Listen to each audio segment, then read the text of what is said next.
In 1850, a family looking west toward Oregon or California faced a number that could break them before they ever left home. Not danger, not hardships, not distance, but a number. Somewhere between $800 and $1,200.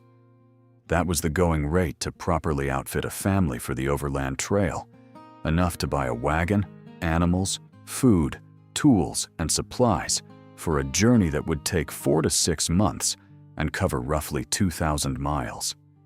To put that in perspective, using today's money, $800 to $1,200 in 1850 translates to somewhere around $32,000 to $48,000 today. And that wasn't the price of a comfortable trip. That was the price of survival, with almost nothing left over for when they arrived. Let's break down exactly where that money went, because the individual numbers tell a story all their own. A basic farm wagon, the kind that would carry a family's entire life across 2,000 miles of prairie, mountain, and desert, cost somewhere around $85, with a canvas cover adding another $100 on top of that. In today's terms, that wagon and cover alone could run you somewhere close to $7,000 or $8,000. And understand, this wasn't a luxury vehicle. It was an unsprung wooden box on wheels, built from seasoned hardwood, expected to survive river crossings, mountain passes, and thousands of miles of rutted trail without the benefit of a single repair shop along the way. Then came the animals, and this is where families made one of their most important financial decisions. Oxen were the overwhelming favorite, not because they were fast, but because they were steady, cheap to feed on prairie grass, and far less likely to succumb to exhaustion than a horse. A single ox ran somewhere between $30 and $35, but a family needed a full team, usually 4 to 6 animals, sometimes more, which meant the oxen alone could easily cost a family somewhere between $150 and $300.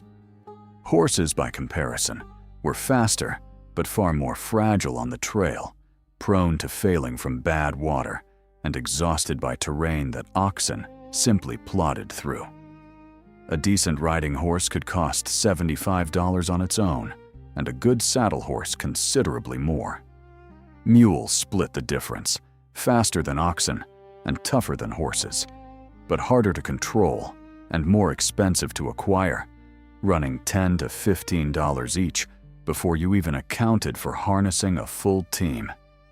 For most families, the math simply favored oxen.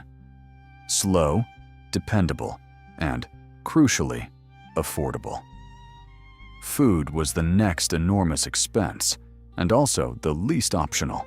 Guidebooks of the era recommended roughly 150 pounds of flour per adult, along with cornmeal, bacon, sugar, coffee, rice, beans, and dried fruit, all of it needing to last 6 months with no opportunity for resupply beyond the occasional overpriced trading post along the way.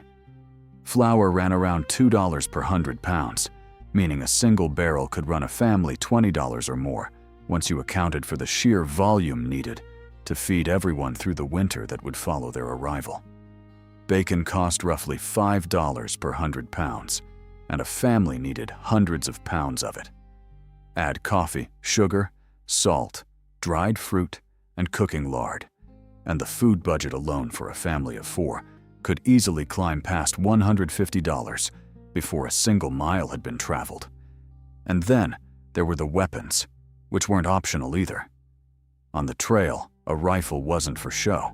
It was how you fed your family when the flour ran low and the provisions ran out. And it was your only real protection against the hazards of the open frontier. A decent rifle cost around $15 to $20, and many families brought pistols as well, running another $15 apiece. None of this was cheap, and none of it was negotiable. A family that skimped on tools of defense was a family gambling with their own survival, hundreds of miles from the nearest town.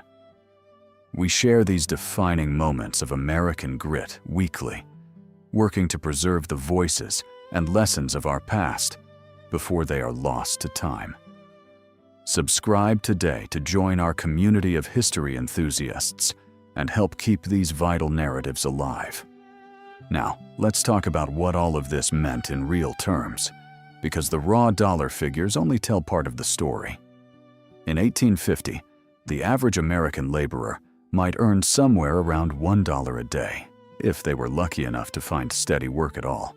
That means an $800 outfit represented something close to 2.5 years of full-time wages for an ordinary working man, saved up entirely, with nothing spent on rent, food, or anything else in the meantime. For most families, that kind of savings simply didn't exist, which meant the journey west often required selling everything they owned.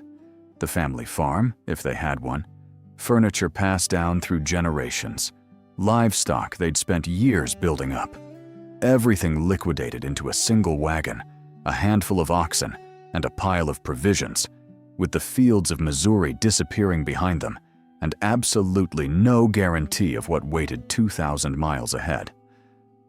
This is the part of the story that often gets lost in the romance of the frontier. Moving west wasn't an adventure for people with money to spare.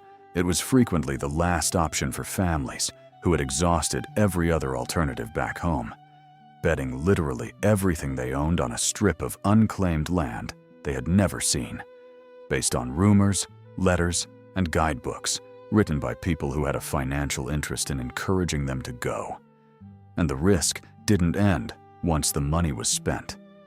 If an ox was lost to the grueling conditions, and thousands were, a family couldn't simply walk to the nearest dealership and buy a replacement. They were stranded, sometimes hundreds of miles from the nearest trading post, forced to either abandon their wagon and possessions or attempt repairs and substitutions with whatever meager resources remained. Trading posts along the route knew this desperation intimately, and prices for replacement oxen, flour, or wagon repairs at those isolated outposts could run 3, 4, sometimes 5 times what a family would have paid back in Missouri. It was, in the truest sense, a captive market, and desperate families paid whatever was asked because the alternative was being left stranded on the open plains with winter approaching. Consider the mathematics of a setback for a moment. A family that lost even 2 or 3 oxen partway through the journey might find themselves unable to continue at their planned pace, forced to abandon furniture, tools, even food, just to lighten the load enough for the surviving animals to pull the wagon forward.